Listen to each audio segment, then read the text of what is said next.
नमस्कार। जय श्री राम। और बहुत बहुत स्वागत है आप सभी का मेरे इस YouTube चैनल पे। आज के इस वीडियो में हम जानेंगे कि मानस गायत्री की सुलभता कैसी है, और जो गायत्री मंत्र जो है, जो छंदात्मक मंत्र जो है, वह इतना दुर्लभ क्यों है, और उसे जपने में हर कोई क्यों अधिकृत नहीं है। जो वेद का जो प्रमुख मंत्र जो है गायत्री मंत्र है, जिसका शोध महर्षि विश्वामित्र ने किया था। और यह जो मंत्र है साक्षात भगवान का ही स्वरूप है। भगवान श्री कृष्ण श्रीमद् भगवत गीता में कहते हैं कि गायत्री छंद साम अहम, यानी कि जो गायत्री जो मंत्र जो है वह स्वयं मैं ही हूँ। वह छंद, यह मंत्र जो है छंदात्मक मंत्र है, और इसमें भगवान के जो सविता जो स्वरूप है उससे यह प्रार्थना की जाती है कि हे प्रभु, हे भगवान, आप हमारी बुद्धि को इस प्रकार से प्रेरित करें कि हम सत्कर्म में लगे, हमारी बुद्धि सत्कर्म में लगे। क्योंकि जो भी जो हम कर्म करते हैं उसको अपने मन बुद्धि के अनुसार ही हम करते हैं। मन में वह करने का हम संकल्प बनाते हैं और अपने बुद्धि के अनुसार हम वह कर्म करते हैं। तो अगर हमारी बुद्धि पवित्र हो जाएगी तो हम सत्कर्म में प्रवृत्त होंगे। तो यह जो गायत्री जो मंत्र जो है, यह वेद का प्रमुख मंत्र है, और इसको जपने में हर कोई अधिकृत नहीं है। जो नियमों का पालन करते हैं, जो सुकृत करते हैं, और द्विजाति यानी कि ब्राह्मण, क्षत्रिय और वैश्य, जिनका समय से यज्ञोपवीत हुआ हो, जो शिखा सूत्र का उपयोग करते हों, जो जो नियम जो शौचाचार जो है उसका पालन करते हैं, उस वे ही इसको जप सकते हैं। इसके बाद इसका जप जो होता है वह बोलकर जोर जोर से या फिर माइक पर नहीं करना चाहिए। यह जो मंत्र है काफी महत्वपूर्ण मंत्र है, और यह इसका जो लेवल जो है, इसका जो स्तर जो है काफी हाई है। अर्थात इस मंत्र का जो प्रभाव है, इसका जो लाभ है, उसको ग्रहण करने में हर कोई सक्षम नहीं है। आजकल जो तो लोग दुराग्रह पूर्वक तर्क वितर्क कुतर्क करते हैं, क्यों नहीं है तो ये नहीं है तो वो नहीं है, लेकिन वास्तव में हम जो है या फिर हर कोई हर चीज को नहीं कर सकता। यह सत्य है कि हर कोई हर चीज को नहीं कर सकता। जो शास्त्र हमारे हैं वह औषधि की दुकान है, दवा की दुकान है। जो मंत्र है वह दवा है, लेकिन कौन लोग कौन सी दवा खाएंगे इसका भी वर्णन किया गया है। अगर कोई अनधिकृत व्यक्ति अगर गायत्री का जप करता है तो उसे कोई फायदा नहीं होगा, उल्टा उसका हानि जरूर हो जाएगा। इस कारण से जो वेद के जो विधि निषेध, जो वेद के मंत्रों के जो विधि निषेध हैं उनका पालन अति आवश्यक है। अब जो वेद का जो गायत्री जो मंत्र है उसी का व्याख्या श्रीमद् वाल्मीकि रामायण है, उसको पढ़ने में हर कोई अधिकृत है। जब भगवान अपने को सुलभ करने के लिए प्रकट होते हैं, अवतार लेते हैं, तो उनकी प्रेरणा से जो वेद, उनके जो श्वास स्वरूप हैं, वे भी सबको सुलभ होने के लिए रामायण के रूप में अवतरित होते हैं। भगवान अपने आप को चार रूप में करते हैं अवतरित। तो जो वेद जो है, जो चारों जो वेद जो हैं, वो अपने आप को एक रूप में सिर्फ रामायण के रूप में अवतरित कर लेते हैं, जिससे कि वे सबको सुलभ हो जाए। इसके बाद आगे जब कालांतर में समय बीतता है, काल का प्रभाव जब होता है, कलयुग आता है, तो कलयुग में भगवान के ही प्रेरणा से वाल्मीकि जी पुनः अवतार लेते हैं गोस्वामी तुलसीदास जी के रूप में। और वे जो वेद में जो गायत्री मंत्र जो दिया गया है उसकी एक सरल व्याख्या कर देते हैं, और उसको वह जानकी जी की वंदना के रूप में प्रकट कर देते हैं। और वह मानस गायत्री बहुत लोग जानते भी होंगे, आप नहीं जानते हैं तो जान लीजिए। वह मानस गायत्री जो है वह है, जनक सुता जग जननी जानकी, अतिशय प्रिय करुणा निधान की, ताखे जुगपद कमल मानवऊ, जासु कृपा निर्मल मति पावऊ। यानी कि उनकी कृपा से मुझको निर्मल मति मिले। और गायत्री मंत्र में भी कहा जाता है धियो यो न प्रचोदयात्, यानी कि हमारी जो धी यानी कि हमारी जो बुद्धि जो है वह सत्कर्म में लगे और बुद्धि में ऐसी प्रेरणा हो कि हम अच्छे कर्मों को करें।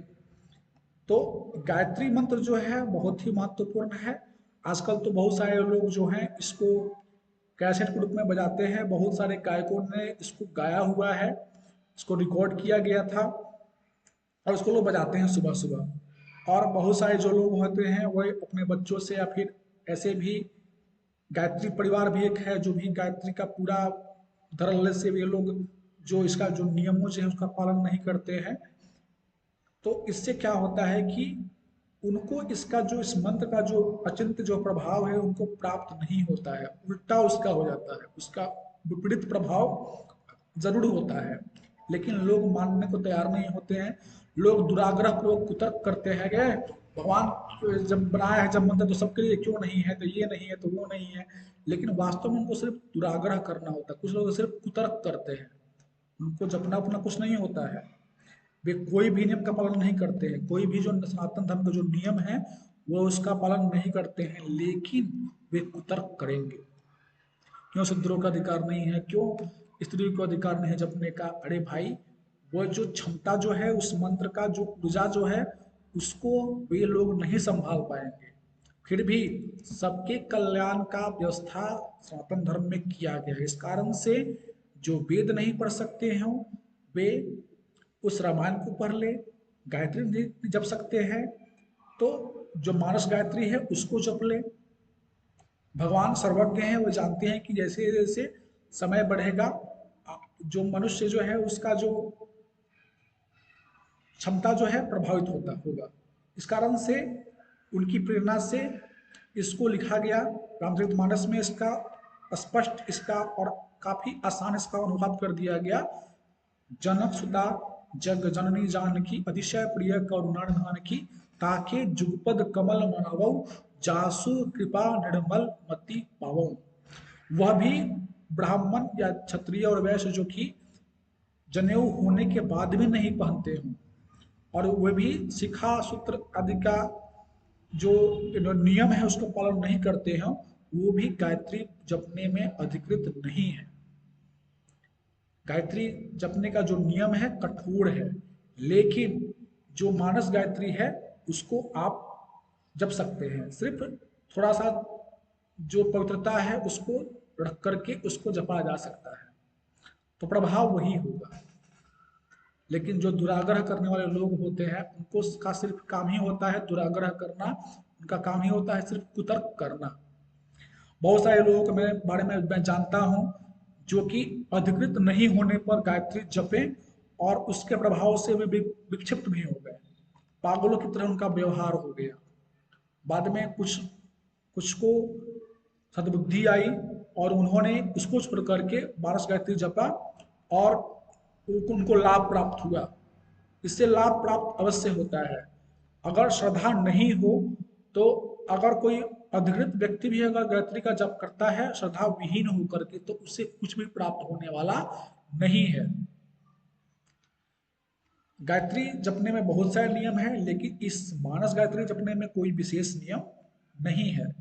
आप कभी भी अगर थोड़े से पवित्र हैं, जो सामान्य पवित्रता आप में है, तो आप इसको जप सकते हैं और आप लाभ प्राप्त कर सकते हैं। लेकिन गायत्री जपने में बहुत सारी विधियां हैं, बहुत सारे नियम हैं और वही प्रभाव होगा जो गायत्री जो छंदात्मक मंत्र है उसको जपने का होता है। लेकिन जो अविवेकी लोग होते हैं उनके मन में को सिर्फ तर्क करना होता है। तो अगर वास्तव में अगर आपको छोड़िए उनकी बातों को, जो दुराग्रही जो लोग होते हैं, जो कुतर्की लोग होते हैं, वे तो उनका सिर्फ काम जो होता है उसके स्वभाव से वे अपने परवश होते हैं, अपने स्वभाव से मजबूर होते हैं। लेकिन अगर आपको विशेष रूप से कल्याण अगर चाहते हो तो मानस गायत्री जो है, जनक सुता जग जननी जानकी अतिशय प्रिय करुणा निधान की, ताके जुगपद कमल मनावो जासु कृपा निर्मल मति पावो। इसका जप करें श्रद्धा से तो वही फल प्राप्त कर लेंगे जो गायत्री जपने से होता है। और वेद उस पढ़ने में भी सब कोई अधिकृत नहीं है, सब कोई उसको नहीं पढ़ सकता है। तो उसके लिए रामायण उसका है कि वेद वेद्य पढ़े पुंसी जाते दशरथ आत्मजे अवेद प्राचेता सादा सीता साक्षाद रामायण आत्मना। यानी कि जब भगवान, जो वेद के द्वारा जिन भगवान को जाना जाता है, जब वे राम रूप में प्रकट हो रहे हैं, तो उनकी ही प्रेरणा से जो वेद जो हैं वे प्राचेता के पुत्र महर्षि वाल्मीकि के द्वारा रामायण के रूप में प्रकट हो रहे हैं। कारण क्या है? तो सबको सुलभ हो जाना, सबको सुलभ हो जाए भगवान। तो वेद भी इन्होंने, वेदों को भी सुलभ होना था, तो वे भी रामायण के रूप में प्रकट हुए और सबको सुलभ हो गए। अब जो कुछ जो बहुत ही बुद्धिजीवी लोग होते हैं, वे रामायण नहीं पढ़ सकते हैं, लेकिन वह वेद क्यों नहीं पढ़ा जाता है? अरे सबके लिए भगवान, जब सबके लिए है तो सब भगवान के रूप सामने तो सब कुछ बराबर है। अरे वह ज्ञान है, और हर प्रकार का ज्ञान हर कोई प्राप्त नहीं कर सकता है, लेकिन फिर भी उनको सिर्फ कुतर्क करना होता है। तो इसके बाद 18 पुराण भी लिखे गए, और इन सब शास्त्रों का एक ही उद्देश्य है कि व्यक्ति को भगवान की भक्ति से जोड़ देना, या फिर शरणागति करा देना, वे भगवान नाम से जोड़ देना। जो 18 पुराण है उसका भी उद्देश्य यही है कि जो वेद पढ़ने में अधिकृत नहीं है, वे इसको भी पढ़ करके भगवान के बारे में जिज्ञासा जो उनकी जो है उसको प्राप्त कर सकते हैं और अपना कल्याण कर सकते हैं। तो इस वीडियो में आप सबने जाना कि किस प्रकार से गोस्वामी तुलसीदास जी ने वेद के जो गायत्री मंत्र है उसका सरल अनुवाद कर दिया कि वह सबको सुलभ हो, सब उससे जपे और सब उससे अपना कल्याण कर सके। तो मिलते हैं अगले वीडियो में, तब तक के लिए नमस्कार, जय श्री राम।